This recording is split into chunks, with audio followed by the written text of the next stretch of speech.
17 तारखेला सकाळी 10 वाजता जालन्याच्या आंदोलनाच्या पवित्र स्थळावरून आपण निघणार आहोत। 17 तारखेचा रूट आहे आपला अंबड, पैठण, शेवगाव, पाथर्डी, जामखेड आणि चौंडी। 17 तारखेला आम्ही चौंडीला मुक्काम करणार आहे। जगात ज्या राजाला एखाद्या जमलं नाही असं लोककल्याणकारी राज्य करणाऱ्या अहिल्यादेवी होळकर यांचं जन्मानं पावन झालेल्या भूमीमध्ये ती पवित्र भूमी आहे, ते आमचं शक्तीस्थळ आहे। आम्ही त्या शक्तीस्थळामध्ये अहिल्याबाईंना अभिवादन करण्यासाठी त्या शक्तीस्थळावरून ती माती पवित्र आमच्या कपाळावर लावून पुढच्या लढ्यासाठी एक ऊर्जा घेण्यासाठी महाराष्ट्रातल्या नाही तर देशातल्या धनगर समाजाला, जो धनगर समाज अहिल्याबाईंना मानतो, त्यांना एक ऊर्जा देण्यासाठी चौंडीमध्ये मुक्कामाला जाणार आहोत आणि तिथून शपथ घेणार आहोत की देवेंद्र फडणवीस, नरेंद्र मोदी, खबरदार, ही शेवटची संधी तुम्हाला आहे। तुम्ही शब्द दिलाय, अजूनही तुम्हाला वेळ आहे 4 दिवस आम्हाला मुंबईत यायला। आता तुम्ही सुद्धा 4 दिवसाच्या आत निर्णय घ्या। 21 तारखेला आम्ही मुंबईत आलो तर मग परेशान व्हा। 18 तारखेला सकाळी आम्ही चौंडीतून निघून या महाराष्ट्राचा आराध्य दैवत पांडुरंगाच्या चरणी वंदन करून, कारण याच पांडुरंगाच्या पवित्र पावन भूमीमध्ये पंढरपुरात स्वर्गीय अटल बिहारी वाजपेयी साहेबांनी या महाराष्ट्रातल्या धनगरांना शब्द दिला होता की आम्ही सत्तेत तर तुमचा प्रश्न सोडवतो।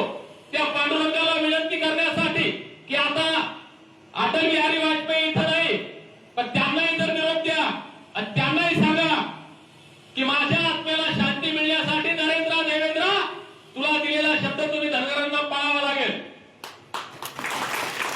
त्याच पांडुरंगाच्या चरणी साकडं घालायचंय की आता या देशाचा सर्वेश्वर, या देशाचा राजा नरेंद्र मोदी यांनी 2014ला लाखो धनगर भावांना आमच्या आश्वासन दिलं होतं की आम्ही सत्तेत आलो तर तुमचा प्रश्न सोडवतो। त्या पांडुरंगांना साकडं घालून पुढे आम्ही आमच्या आरेवाडीच्या बिरोबा वनात जाणार आहे। 18 तारखेला मुक्काम आम्ही त्या ठिकाणी आरेवाडीला करणार आहे।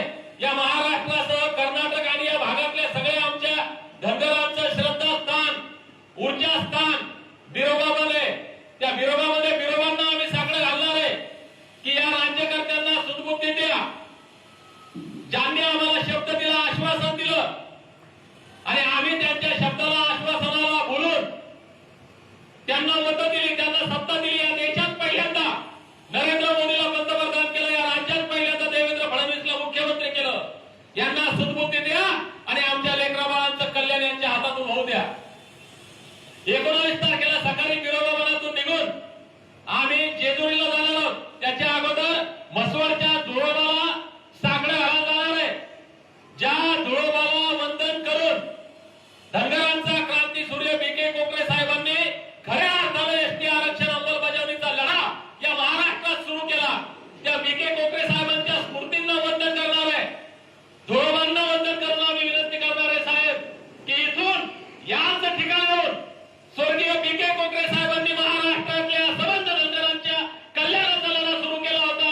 आज आम्हाला शक्ती दे धुळोबा, बिरोबा, आम्हाला शक्ती दे, ताकद दे की आज या फडणवीस आणि मोदींना झुकायला लावू आणि आमच्या लेकराबाळांचं कल्याण करून घेऊ।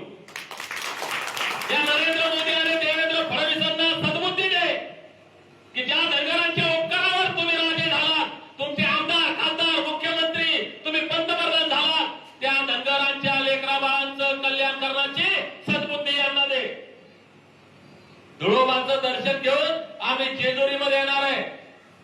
महाराष्ट्रासह संबंध देशातील धनगरांचं आराध्य दैवत, धनगरांचं 18 पगड जातीचं आराध्य दैवत असलेल्या खंडोबाला आम्ही त्या ठिकाणी साकडं घालणार आहे की खंडोबा, केंद्र सरकारला सद्बुद्धी दे आणि जर यांना सद्बुद्धी मिळत नसेल तर आपल्या धनगरांच्या लेकरांना, आमच्या अहिल्याबाईंच्या लेकरांना तरी सद्बुद्धी दे की हा शेवटचा लढा धनगर जमातीच्या इतिहासातला होणार आहे। हा शेवटचा लढा आमच्या लेकराबाळांच्या कल्याणाचा लढा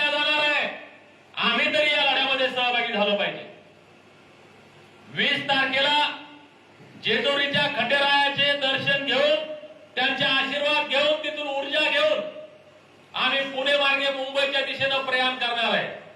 20 तारखेला मुंबईच्या वेशीवर मुक्काम येणार आहे. 17 तारखेपासून म्हणजे आजपासून, पण आज फडणवीसांना माझा आवाज ऐकू जाणार नाही, कारण फडणवीस इलेक्शन बरोबर आहे. 17 तारखेपासून आमचा आवाज फडणवीसांच्या कानामध्ये घुमणार आहे आणि 20 तारखेच्या संध्याकाळपर्यंत 4 दिवस फडणवीसांना संधी असणार आहे. धनगरांनी केलेल्या उपकाराची जाणीव ठेवून त्यांनी दिलेला शब्द पाळण्याची. आणि देवेंद्र फडणवीस साहेब 20 तारखेच्या रात्री 12 वाजेपर्यंत जर तुम्ही दिलेला शब्द पाळला नाही, हलक्यात घेऊ नका.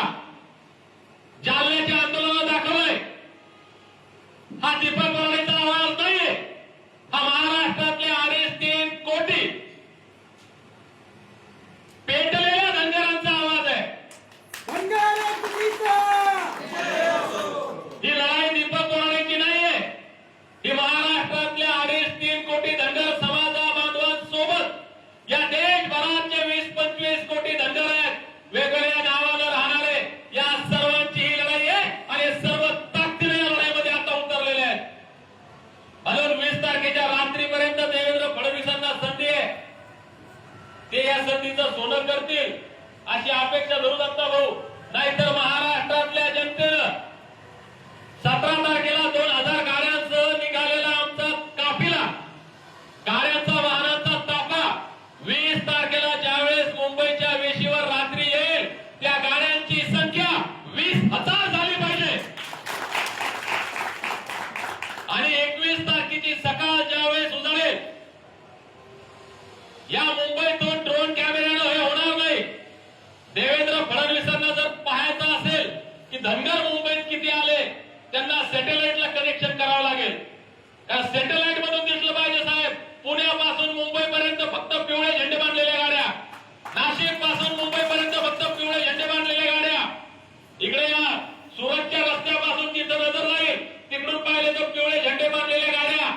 आता ते त्यांचे सॅटेलाइट आणि ड्रोन ट्रेन मध्ये जाणार नाही. म्हणून फडणवीस साहेब थोडे पोलीस स्टेशनवर जितक्या गाड्या, जितके लोक रस्त्यावर दिसतील त्याच्यापेक्षा कैक पटीनं मल्हार मावळे राहिल्या माहिती की ट्रेन मध्ये बसलेले असतील. 21 तारखेला 11 वाजता ज्यावेळेस मल्हार मावळ्यांचा पाय या आझाद मैदानात मुंबईत दिसेल, तिथे मल्हार मावळे गळ्यात पिवळे रुमाल घातलेले, डोक्यात पिवळी टोपी घातलेले, आमच्या आईल्या माहिती की पिवळ्या साड्या, पिवळे लोक दिसतील. मी मल्हार मावळ्यांना विनंती करतो, भावांनो, ही निर्णायक लढाई आहे. आम्ही वर्षानुवर्ष लढतोय, पिढ्यानपिढ्या लढतोय. आमचा किती वेळ, किती पैसा वाया गेला याचा हिशोब लागत नाही. शेवटची लढाई ताकदीने लढायची आणि जिंकायची. 21 तारखेला आपण मुंबईच्या आझाद मैदानामध्ये येणार आहे. काळजी करायचं कारण नाही. 2 महिन्यापासून आम्ही या प्रक्रियेमध्ये आहोत. मला वाटतं की 28 नोव्हेंबरला आपण अर्ज दिलाय पहिला. पोलीस स्टेशनला 2 अर्ज देऊन झालेत. मी या ठिकाणी जाहीर करतो, परवानगी मिळाली तरी 21 तारखेला मल्हार मावळ्यांचं पाऊल आझाद मैदानात असेल आणि परवानगी नाही मिळाली तरी आम्ही आझाद मैदानात बसू.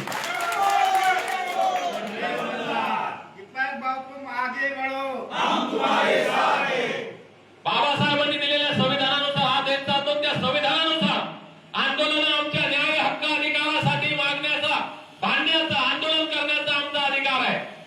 आणि 2 ऑक्टोबर या दिवशी महात्मा गांधींच्या जयंतीच्या दिवशी शांततेच्या मार्गाने, संविधानिक मार्गाने आमच्या संविधानिक न्याय हक्कासाठी लढाई करणार. याला काही झालं तरी आम्ही मुंबईत असणार म्हणजे असणार.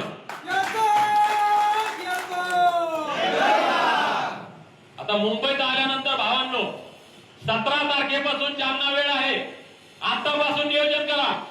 17 तारखेपासून आपली गाडी घेऊन, आपलं वाहन घेऊन, आपल्या अंगावर पांघरण्याचे कपडे घेऊन 4, 5, 8, 10 ड्रेस घेऊन, कारण लढाई किती दिवस चालेल आम्हाला माहिती नाही, आंदोलन किती दिवस आझाद मैदानात चालेल माहिती नाही.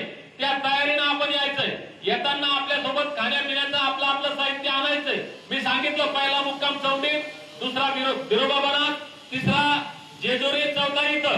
रस्त्यात आमचे बांधव ज्या ज्या ठिकाणी जी जी व्यवस्था करतील, शक्य होईल ती दत्ता भाऊ खाण्यापिण्याची व्यवस्था करतील असं आपण गृहीत धरू. आणि नाही जरी झालं तर 2 ट्रक आणि आपलं